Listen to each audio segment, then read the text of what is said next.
Ya, untuk analisis menggunakan one way, two way, terus independent test ya, piracy test.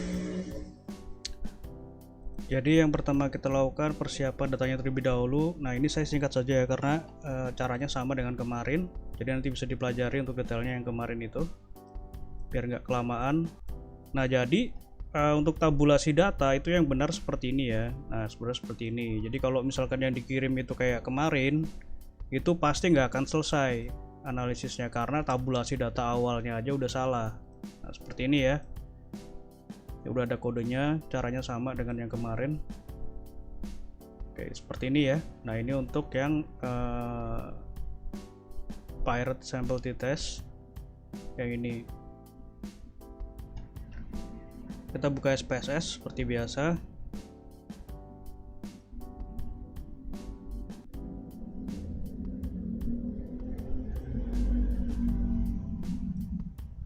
Ini basicnya sama seperti kemarin ya, jadi ini saya percepat saja supaya nggak kelamaan.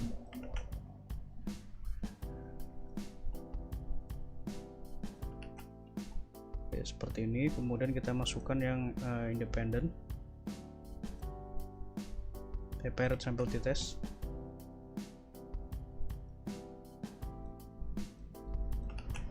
Seperti ini. Lalu kita masukkan ini ya, keterangannya.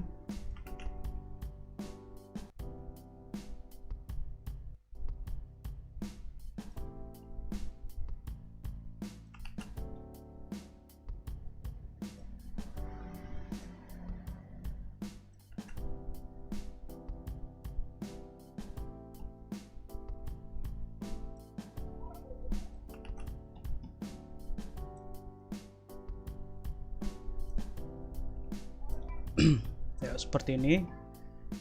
Lalu kita masukkan untuk kriterianya.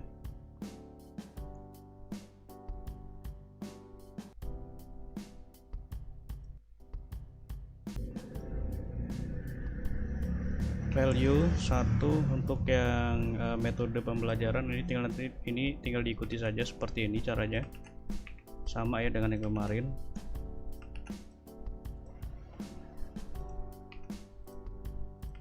Motivasi 1 untuk motivasi tinggi, 2 untuk motivasi rendah. Nah, seperti ini. Kemudian MM. Nah, ini yang baru ya. Jadi MM itu adalah metode dan motivasi digabung menjadi satu. Nah, ini yang nanti digunakan untuk uji ini ya, 2K. Nah, 2K ini sebenarnya diuji menggunakan one way ANOVA karena ini ada 4 kriteria. Nah, kalau yang 2way ini masing-masingnya ya, dari metode dan motivasi itu kan hanya ada 2 kriteria. Nah, kalau 2 kriteria ini tidak bisa diuji lanjut, jadi hanya bisa diuji ANOVA. Nah, kalau misalkan ini mau diuji lanjut, jadi masing-masingnya itu harus ada kriteria. Nah, ini kriterianya ada 4. Nah, itu minimal 3 ya, minimal 3. Nah, ini ada 4. Nah, ini bisa untuk uji lanjut. B1 itu untuk ini ya, A1 B1, 2 untuk A2 B1.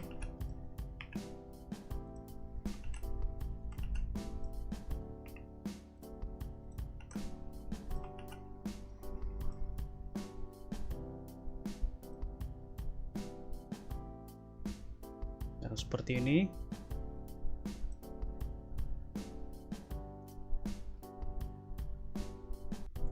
Lalu kita masukkan datanya.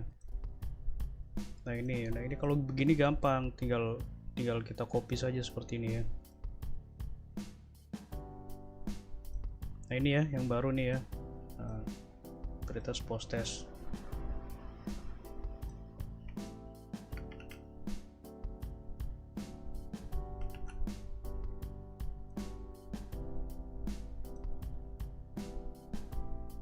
Nah, ini untuk yang pirate test. Ya, seperti ini. Jadi sudah selesai tabulasinya, lalu kita analisis. Jadi yang pertama itu kita menguji deskriptif terlebih dahulu ya.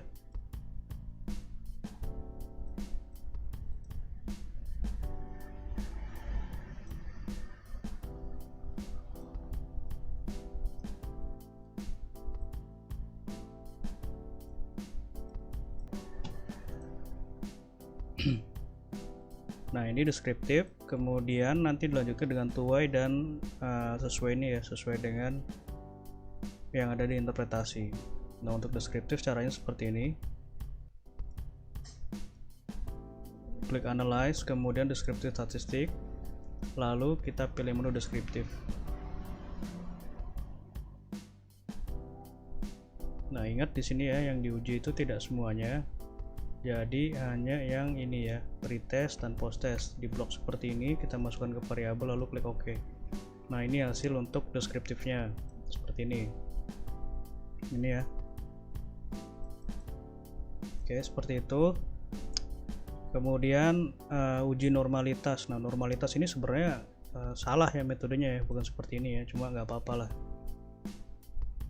sesuai dengan apa yang diminta aja. Analyze, kemudian non parametric, legacy dialog ini ya, 1 sampel KS kita klik. Nah kita masukkan tadi data pretest dan posttest semuanya ya.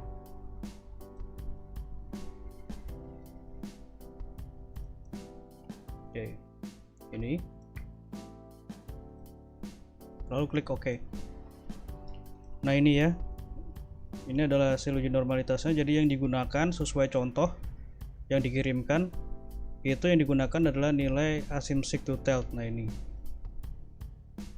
oke, yang ini ya, yang ini nanti dibalik ya skornya, bukan dibalik, sorry, maksudnya ditranspose. Yang tadinya kan horizontal seperti ini menjadi vertikal seperti ini, lalu diinterpretasikan. Nah ini bisa dilihat kalau yang di atas 0,05 itu normal, yang di bawah itu tidak normal. Contoh ini ya, untuk posttest A2B1, nah ini tidak normal. Nah kemudian untuk uji homogenitas dan two-way itu dilakukan bersamaan.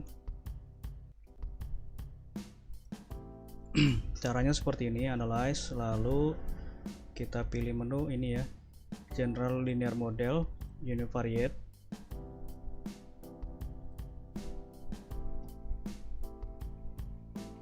Nah kita masukkan ini metode pembelajaran dan motivasi, kita masukkan ke fix factor, kemudian ini ya, kita uji pretest terlebih dahulu. Jadi ini ada dua nilai.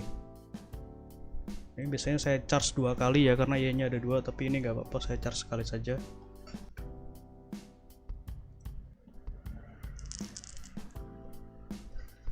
Oh sorry, kita hapus dulu. Jadi seperti tadi ya, analyze, lalu ini ya, general linear model, univariate. Nah kita masukkan ini, kita masukkan option, lalu kita centang homogeneity dan deskriptif kalau mau menampilkan tabel deskriptifnya. Continue, plots. Nah ini untuk membuat ini ya, untuk membuat grafiknya kalau mau seperti ini. Caranya nanti tinggal diikuti saja.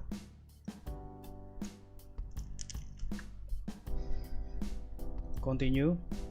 Posok. Nah posok ini kita uji menggunakan tukai ya, cuma ini tidak bisa diuji karena hanya ada 2 kriteria. Nah ini saya buktikan ya supaya nggak disangka bohong. Oke, udah oke semua, lalu klik OK. Nah ini ada tulisannya ya, warning nih ya. Nah ini posok tidak dilakukan karena hanya ada beberapa grup ya, kurang dari 3. Nah ini fewer than 3 groups. Nah minimal itu 3 baru bisa dilakukan uji lanjut seperti itu. Nah ini untuk uji homogenitasnya seperti ini ya. Jadi uji homogenitas yang digunakan ini yang paling atas, based on mean, sig-nya. Jadi sig-nya itu harus di atas 0,05 baru dikatakan homogen. Nah ini heterogen ya untuk yang data pretest.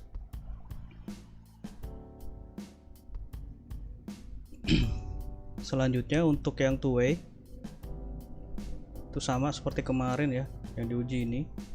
Nah kita lihat nilai sig-nya. Jadi kalau misalkan sig-nya ini di bawah 0,05 baru dikatakan signifikan ya, jadi ada pengaruhnya. Nah, di sini yang ada pengaruhnya itu hanya yang MB atau motivasi belajar untuk data pretest. Sedangkan untuk interaksinya itu tidak ada pengaruhnya. Jadi yang berpengaruh itu untuk data pretest adalah motivasi belajar. Nah, ini ada grafiknya, nanti bisa di copy sendiri ya kalau misalkan dibutuhkan.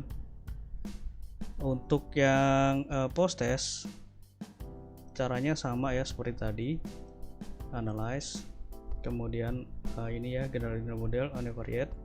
Nah, pretest ini kita keluarkan, kita masukkan nih ya, kita masukkan data post test ke sini sebagai dependent variable, lalu kita oke saja. Nih lihat ya. Nah, ini tidak bisa dilakukan karena kurang dari 3. Nah, ini untuk homogenitas untuk data yang post test itu dikatakan homogen ya, karena ini di atas 0,05. Kemudian untuk signifikasi uji tuai ANOVA-nya, jadi seluruhnya itu signifikan untuk data post test, mulai dari metode, kemudian motivasi, ini signifikan. Kemudian untuk metode, interaksi dengan motivasi juga signifikan. Nah, untuk 3 ini artinya seluruhnya ada pengaruh yang signifikan. Nanti bisa dibaca sendiri untuk interpretasinya seperti ini. Nah, kemudian kita uji ini ya, 2K. Nah, untuk 2K caranya seperti ini, analyze, sama ya seperti tadi, univariate. Nah, ini kita keluarkan ini ya, kita keluarkan dulu, kita masukkan data pretest. Nah, ini fix faktornya kita ganti ke ini yang gabungan motivasi, metode dan motivasi. Nah, seperti ini. Kita klik plot supaya keluar grafiknya, continue, kemudian post hoc. Ini kita masukkan. Nah, ini kita centang 2K ya. Option jika ingin menampilkan option. Karena ini tidak digunakan ya, hanya digunakan 2K-nya saja sesuai dengan contohnya. Oke. Yang dilihat ini ya. Nah, ini. Jadi yang ada bintangnya atau signya itu di bawah 0,5 itu artinya berbeda signifikan. Nah, yang tidak ada bintangnya itu berarti tidak berbeda signifikan. Artinya apa? Saya jelaskan di sini ya supaya paham. Nah, ini A1 dengan A1B1 dengan A2B1 itu lihat ini ya, itu tidak signifikan. Nah, ini A1 A2B1 ini ya. Nah, A2B1 A1B1 itu tidak berbeda signifikan ini. Nah, bisa dibalik-balik atau A2B1 A1B1 A1B1 A2B1 ini akan hasilnya sama ya. Nah, ini contohnya. Nah, ini ya. Nah, itu. Nah, ini tidak berbeda signifikan. Oke.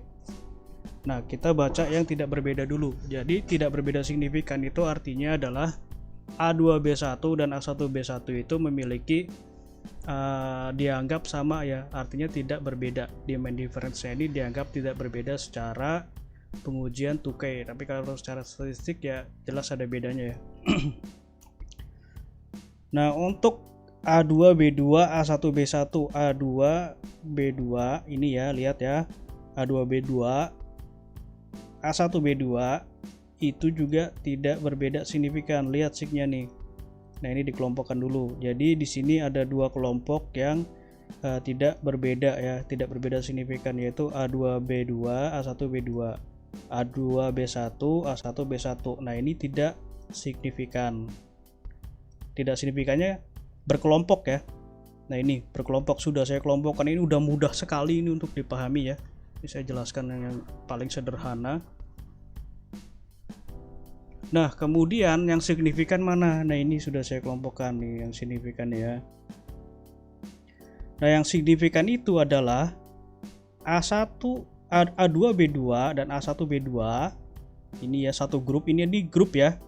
Nah, ini grup 1, ini grup 2. Jadi yang berbeda signifikan itu grupnya. Ini lihat ini ya. A2B2, A1B2. Nah, ini yang berbeda signifikan dengan kelompok A2B1, A1B1 itu. Jadi yang berbeda ini per grup. Jadi satu grup itu ada 2 kelompok data. Ini ya, ini adalah grup 1, ini adalah grup 2. Seperti itu ya. Kalau kurang jelas nanti tanya dosennya lah ya, karena ini yang minta kan dosennya juga untuk teorinya bagaimana ya. Yang jelas seperti itu. Nah, kalau saya kan hanya disuruh sesuai ini ya, sesuai dengan apa yang diperintahkan aja. Jadi untuk masalah teoritis dan bagaimana untuk membahasnya nanti bisa didiskusikan dengan dosennya. Nah, untuk yang ini ya, untuk yang post test caranya sama seperti tadi ya. Kita ada modern, unvariate. Nah, ini kita ganti saja. Kita masukkan post test. Oke. Nah, untuk yang post test ini kita interpretasikannya seperti ini. Nah, A1B1 dengan A2B1 signifikan. A1B1 dengan A1B2 itu signifikan. A1B1 A2B2 itu signifikan. Jadi A1B1 ini A1B1 ini signifikan ya. Nah, signifikan terhadap ini, terhadap 3 ini. Terhadap 3 ini dia berbeda signifikan. Tapi lihat ini ya. Yang kedua nih, A2B1. A2B1 dengan A1B1 sama seperti tadi ya, signifikan. Namun ini A2B1 dengan A1B2 itu tidak signifikan. Nah, ini sudah saya kelompokkan nih. Jadi yang tidak signifikan itu A1B2, A2B2, A2B1. Nah, ini tidak berbeda signifikan. Ini ya. Nah, ini dilihat dari sininya nih supaya lebih gampang nih. Nah, ini dikelompokkan ya. Ini 3 ini tidak berbeda signifikan. Nah, berarti di sini yang signifikan itu adalah A1B1. Nah, A1B1 ini dia menjadi grup sendiri. Ya, ini grup 2-nya ya. Nah, di sini ya, ini menjadi grup 2. Jadi grup 1 itu adalah 3 ini, grup 2 itu ini. Jadi yang berbeda signifikan di sini adalah kelompok dari 3 ini ke ini, ke sini. Nah, ini berbeda signifikan ya. Nah, ini A1B2, A2B2, A2B1 ini berkelompok, berbeda signifikan dengan A1B1. Jadi intinya A1B1 ini berbeda terhadap 3 ini, 3 kelompok data ini. Dan 3 ini itu tidak berbeda signifikan. Seperti itu ya, semoga bisa dimengerti. Nah, untuk cara membahasnya bagaimana bisa ditanya ke dosennya karena dia yang perintah. Karena saya hanya disuruh untuk analisis saja. Oke, seperti itu. Ini saya anggap selesai ya untuk uji tukainya. Jadi sebagai pelajaran ya, jangan menambahkan analisis yang tidak diketahui atau tidak pernah diajarkan oleh dosennya, karena itu akan merepotkan diri sendiri. Oke, selanjutnya kita uji untuk yang paired sample t-test. Caranya seperti ini. Analyze, kemudian kita pilih menu compare means, lalu ini ya paired sample t-test. Oke, ini perlu diperhatikan. Jadi yang diuji itu adalah pre dan post. Pre dan post ya. Caranya seperti ini. Kita masukkan dulu yang ini pretest A1B1 dengan post-test A1B1. Nah, ini akan masuk ke kelompok 2. Selanjutnya A2B1,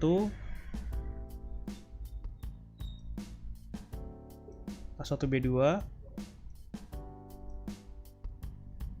Nah, ini A2B2 ya. Nah, seperti ini.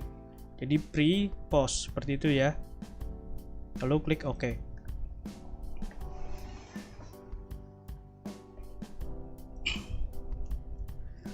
Nah, seperti ini untuk hasilnya. Jadi yang dilihat itu adalah seek detailnya ini ya. Nah, ini seluruhnya berbeda signifikan. Jadi antara data pre dan post seluruhnya itu berbeda signifikan. Nah, ini ya. Jadi A1B1 dengan A1B1 pretest dengan A1B1 posttest itu berbeda signifikan. A2B1 berbeda signifikan dan seterusnya. Jadi artinya bisa disimpulkan di sini bahwa nilai posttest itu berbeda signifikan ya terhadap nilai pretest. Berbedanya bagaimana? Jadi nilai posttest itu lebih tinggi dibandingkan nilai pretest. Nah, dilihat di sini main difference. Main difference-nya itu tandanya minus. Minus itu artinya pretest dikurangi posttest. Nah, ini minus ya. Minus itu tandanya berarti nilai posttest ini lebih tinggi dari yang pretest. Oke, sekian ya untuk pengujiannya. Terima kasih.